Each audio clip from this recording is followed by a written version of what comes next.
Chapter 79.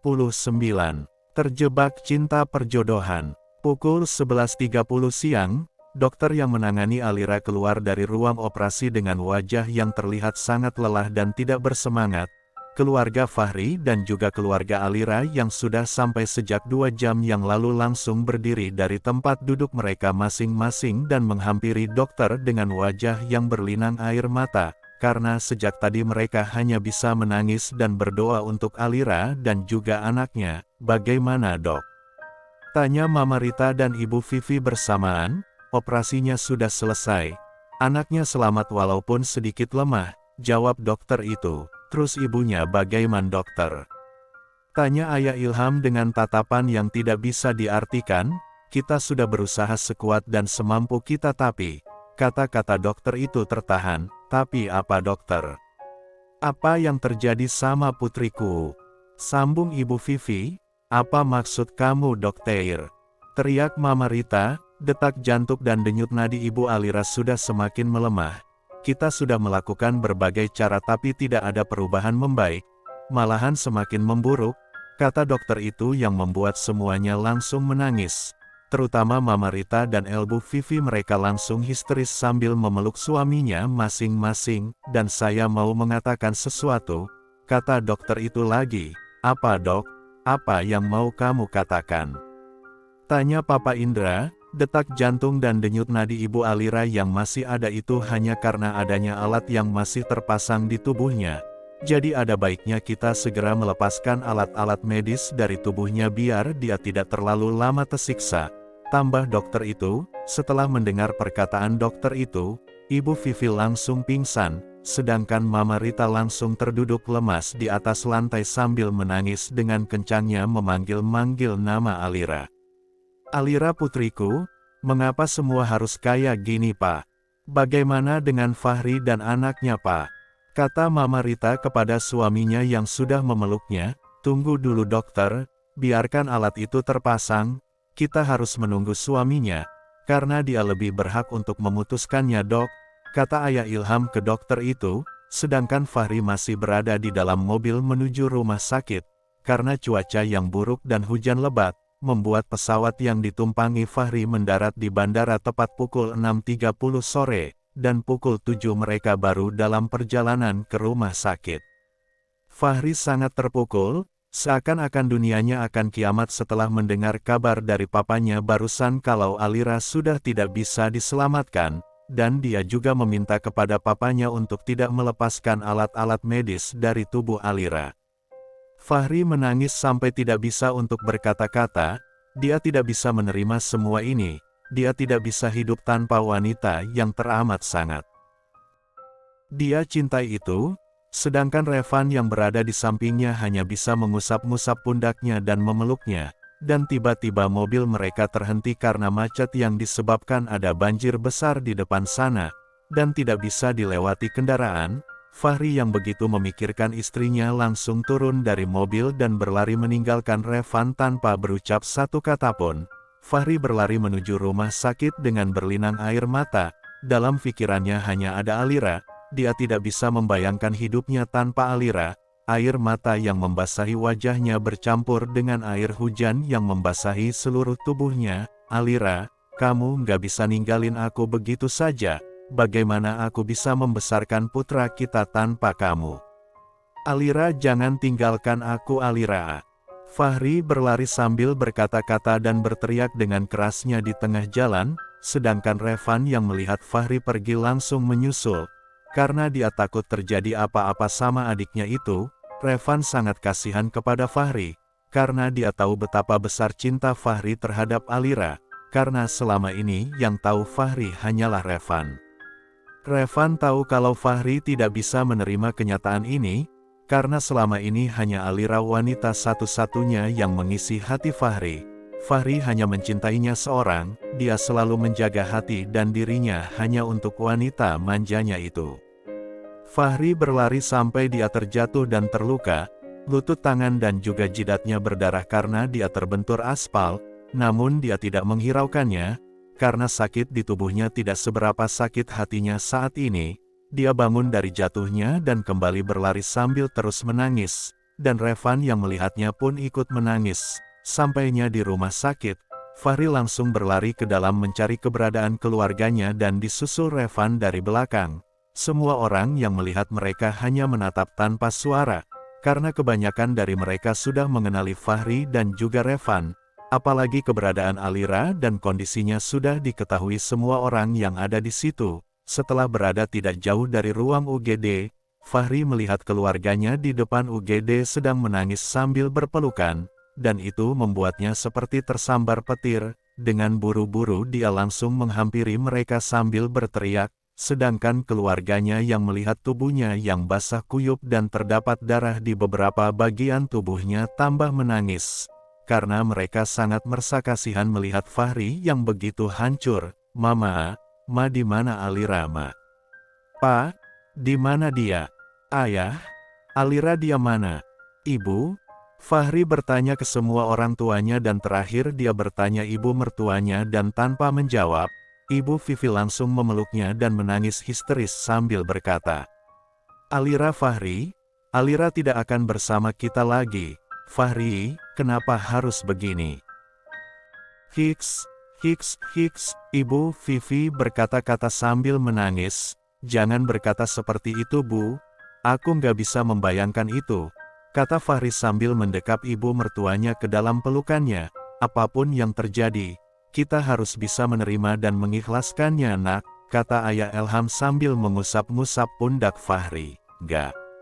Aku nggak bisa ya, aku nggak bisa, aku nggak bisa."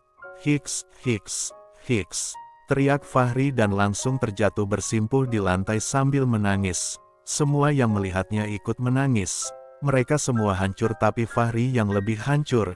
Dia seperti orang yang kehilangan arah. Sampai-sampai dia sudah tidak memikirkan putra kecilnya yang selama ini dia nantikan. "Maaf Pak, Bu, apakah Pak Fahri sudah ada?" tanya Dokter Hermawan, dokter yang menangani Alira. "Bagaimana istri saya Dok?" tanya Fahri yang buru-buru berdiri dari lantai setelah mendengar namanya disebut. "Begini Pak, kita ingin meminta izin dari Bapak untuk melepaskan alat-alat medis dari tubuh Ibu Alira. Karena Ibu Alira sudah dinyatakan meninggal, detak jantung dan denyut nadinya sudah berhenti," kata dokter itu. Apa yang kamu bilang dokter?" Enggak mungkin Alira, Alira, hiks, hiks, hiks." Teriakan Fahri dan tangisan Fahri yang membuat mereka semua menangis histeris.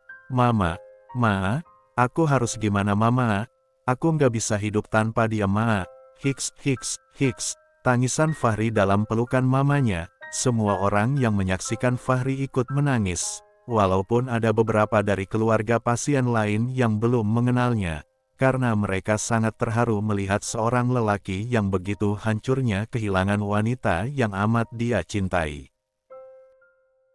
Chapter 80. Fahri menangis dalam pelukan mamanya selama beberapa menit, dan setelah itu dia berbalik menghadap Dokter Hermawan yang masih berdiri di dekatnya itu sambil berkata, "Jangan lepaskan alat-alat itu dokter, biarkan alat-alat itu terpasang di tubuh istri saya," kata Fahri. "Baiklah Pak, tapi alat-alat itu terpasang hanya sampai besok pagi. Karena kalau lewat dari itu, kita bisa dituduh menyiksa jenazah," kata dokter itu dan hanya dianggukin oleh Fahri. Setelah itu Dokter Hermawan langsung masuk kembali ke ruangan Alira, sedangkan Fahri dan keluarga besarnya hanya bisa menangis kehilangan Alira. Mereka tidak bisa membayangkan semua yang telah terjadi, dan tidak berapa lama, tiba-tiba ada seorang suster yang datang menghampiri mereka kemudian berkata, "Apakah ada Pak Fahri?" tanya suster itu. "Iya ada apa Suste?" tanya Fahri. "Putra Bapak sudah melewati masa kritis. Jadi Bapak dan keluarga sudah bisa melihatnya," kata dokter itu. Fahri tidak bisa menjawab apa-apa, dia hanya mengangguk kepada suster itu dengan berlinang air mata, dadanya terasa amat sesak. Kesedihannya semakin bertambah setelah mendengar suster itu menyebutkan putranya. Dengan langkah kaki yang berat Fahri berjalan masuk ke ruang perawatan anaknya yang berada tidak jauh dari ruang rawat Alira. Sampainya di dalam ruangan itu, mata Fahri langsung tertuju ke dalam inkubator yang terdapat malaikat kecil dan mungil yang sedang terlelap di dalamnya. Fahri mendekatinya dengan langkah yang lemah dan air mata yang berlinang. Keluarganya yang berada di belakangnya pun tak kuasa menahan tangis melihat kondisi Fahri dan anaknya itu. Mereka semua menangis tanpa suara. Fahri meletakkan kedua tangannya di atas inkubator sambil menangis. Dia tidak sanggup membayangkan hidupnya dan putra kecilnya itu tanpa Alira. Air matanya jatuh membasahi inkubator itu. Setelah beberapa menit Fahri memandang putranya dengan air mata yang tiada henti. Tiba-tiba dia teringat dengan Alira, dan dia langsung melangkah meninggalkan ruangan itu dan pergi menuju ruangan Alira. Fahri masuk ke dalam ruangan Alira tanpa mengetuk pintu dan tanpa bersuara. Para suster dan dokter yang ada di dalam jadi kaget dengan kedatangan Fahri, dan kemudian keluarganya pun ikut menyusul. Fahri melangkah mendekati Alira yang sedang terlentang di atas ranjang dengan wajah yang pucat dan tubuhnya dipenuhi alat medis dan selang yang masih terpasang. Dia menangis sampai terisak di saat dia menyentuh tangan Alira. Fahri merasa dunianya akan kiamat dengan kenyataan yang sedang dia hadapi ini. Dia mencium tangan Alira berulang-ulang, kemudian dia mencium kening dan wajah Alira dengan air matanya yang mengalir tidak henti-hentinya. Fahri tidak sanggup untuk menerima semua ini. Para keluarga dan tim medis yang melihatnya pun ikut menangis, karena Alira sudah dinyatakan meninggal tapi Fahri belum bisa untuk menerimanya. Fahri memutuskan untuk bermalam di ruang rawat Alira. Entah apa yang dia harapkan tapi yang pastinya dia ingin melewatkan malam ini dengan berada di samping istrinya itu. Para tim medis mulai melangkah meninggalkan ruangan itu, sedangkan Fahri dan keluarga besarnya hanya berdiri mengelilingi Alira sambil menangis. Mereka semua sangat menyayangi Alira, mereka tidak sanggup kehilangannya terutama Fahri. Setelah hampir 2 jam mereka berada di dalam ruangan itu, tiba-tiba ada suster yang datang untuk memanggil mereka karena bayi Alira menangis dari tadi dan badannya panas. Akhirnya mereka dengan buru-buru langsung lari ke ruangan bayinya Alira terkecuali Fahri. Dia hanya duduk di tempatnya dengan air mata yang tidak henti-hentinya menetes. Setelah semuanya pergi, Fahri langsung menatap wajah Alira dan menggenggam tangannya sambil berkata, "Alira, apa kamu tidak kasihan sama aku dan anak kita? Aku dan dia sangat membutuhkanmu sayang. Apa jadinya kita nanti menjalani hidup tanpa kamu Alira? Ya Tuhan, kembalikanlah istriku, tolong aku Tuhan. Aku janji, aku nggak akan meminta apapun lagi padamu asalkan istriku kembali," kata Fahri sambil terisak, dan setelah itu Fahri langsung melangkah pergi menuju ruang perawatan bayinya. Sampainya di sana, dia melihat bayinya yang menangis dalam gendongan Ibu Vivi. Fahri melangkah maju dan langsung mengambil bayinya dari tangan ibu mertuanya yang sedang menggendongnya itu dan kemudian dia langsung pergi tanpa berkata-kata. Semua yang melihatnya jadi bingung dan kaget, dan akhirnya mereka semua melangkah setengah lari mengejar Fahri. "Apa yang mau kamu lakukan, Nak?" tanya Ibu Vivi, tapi Fahri tidak menjawabnya. Fahri mempercepat langkahnya menuju ruang rawat Alira dan diikuti yang lainnya dari belakang. Sampainya di samping tempat tidur Alira, Fahri langsung meletakkan bayinya yang masih menangis itu di samping Alira, kemudian dia berkata, "Alira, dengar suara itu. Itu suara putra kita, kamu harus bangun Alira. Dia sakit, dia butuh kamu Alira, aku mohon sayang. Kasihanilah aku dan dia Alira." Hiks, hiks, hiks. Fahri berkata-kata dan langsung berlutut ke lantai di samping tempat tidur Alira. Fahri menundukkan kepalanya di samping tempat tidur Alira sambil menangis. Sedangkan bayi kecilnya yang berada di samping Alira itu pun tidak henti-hentinya menangis karena dia sedang sakit. Semua yang ada di situ pun ikut menangis menyaksikan semuanya, dan tiba-tiba hal yang mengejutkan dan tidak disangka-sangka terjadi. Alat yang berada di samping Alira berbunyi menandakan kalau detak jantung Alira sudah berdetak. Mei Mei yang menyadari itu langsung berteriak dengan kerasnya, "Om Tante, Alira masih hidup." Teriak Mei Mei dan membuat semuanya kaget, mereka semua langsung menatap ke alat itu. Dan kembali menatap wajah Alira, Setelah melihat dan menyadari apa yang terjadi, mereka semua langsung menangis dan berteriak memanggil-manggil dokter. Sedangkan Fahri, dia langsung mencium kening Alira dan juga anaknya yang juga sudah mulai tenang itu. Seakan-akan bayi kecil itu mengerti apa yang sedang terjadi. "Makasih sayang, kamu harus berjuang, aku dan putramu selalu menunggumu," kata Fahri sambil menggenggam tangan Alira dan menciumnya. Dan kemudian para tim medis pun datang. Mereka meminta Fahri dan yang lainnya untuk menunggu di luar.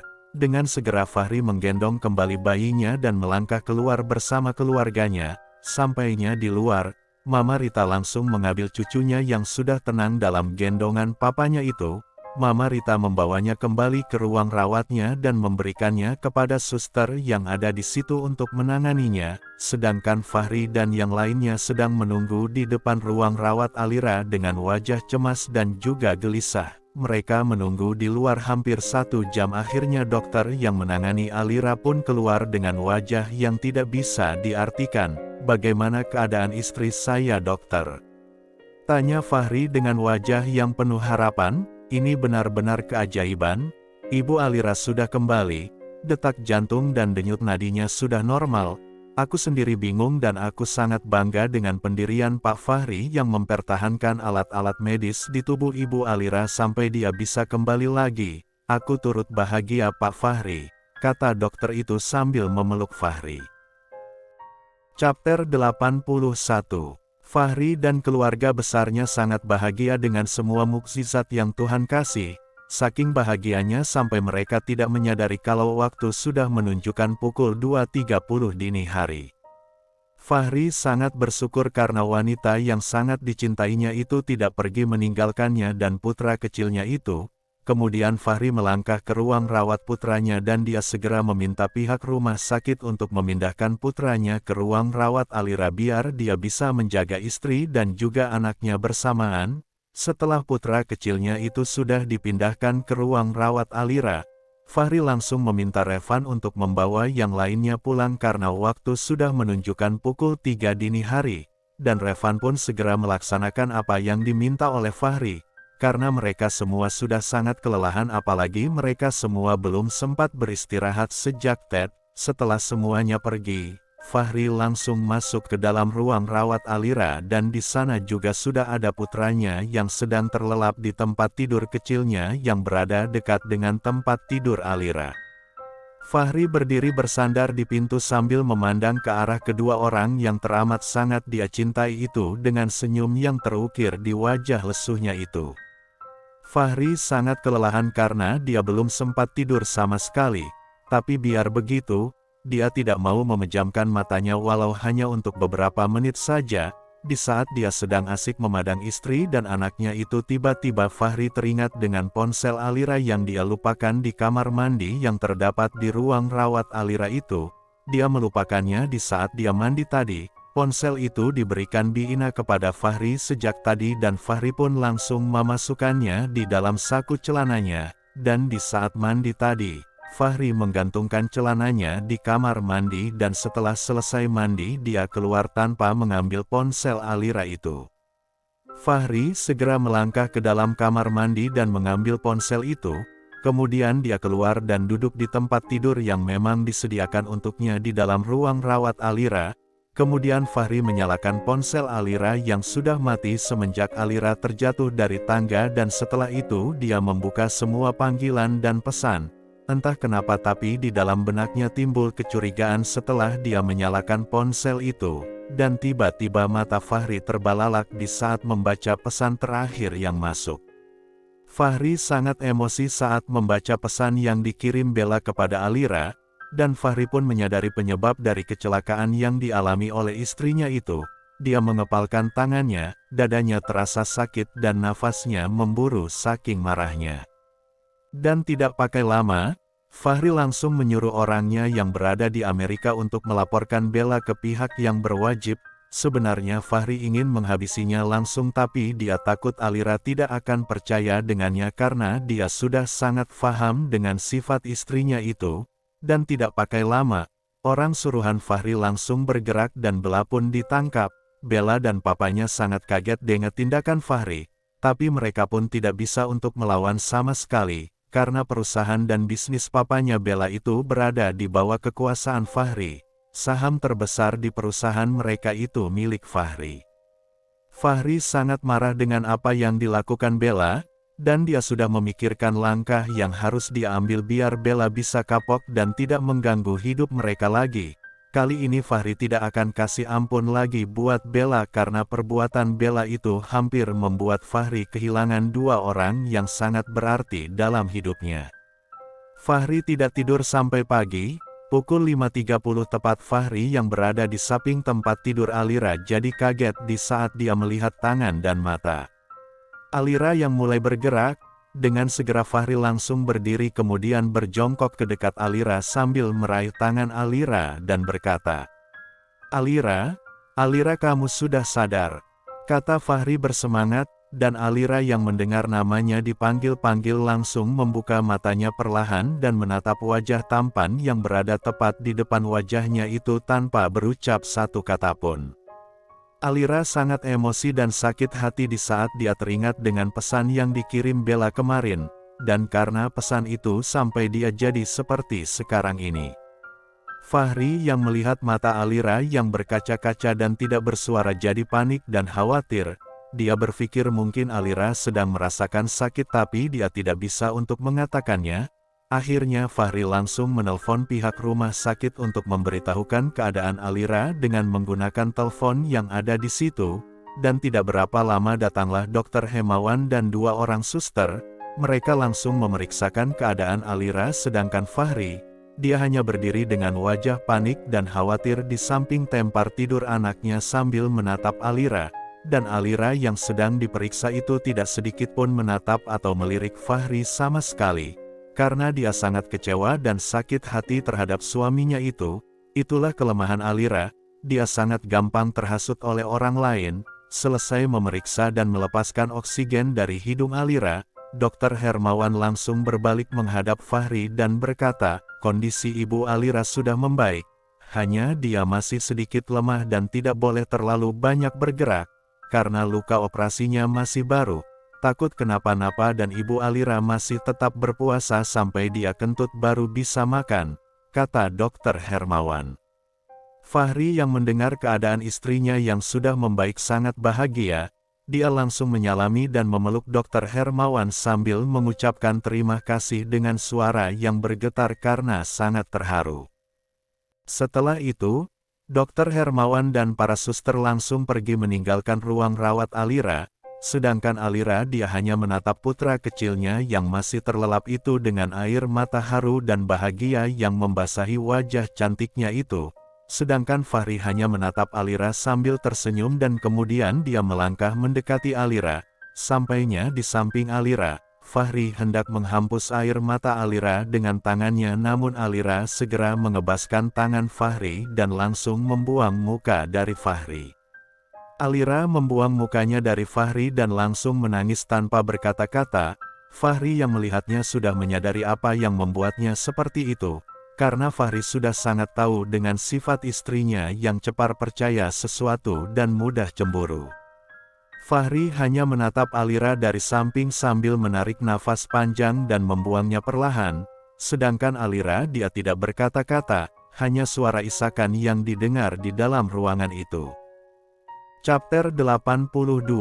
Fahri meraih pundak Alira dan hendak menariknya untuk bisa menghadap Fahri, namun Alira yang masih marah itu segera melepaskan tangan Fahri dengan sebelah tangannya sambil terus menangis. Fahri yang melihat tingkah istrinya itu hanya menarik nafas panjang dan mengusap wajahnya sendiri dengan kasar kemudian berkata, "Alira, kamu jangan nangis kayak gini. Kamu tuh baru selesai operasi. Kalau kamu terlalu banyak pikiran dan terus menangis bisa-bisa kamu nanti kenapa-napa sayang," kata Fahri. "Biar saja aku kenapa-napa, itu lebih baik daripada aku dibohongin sama kamu. Kamu kenapa jahat sama aku?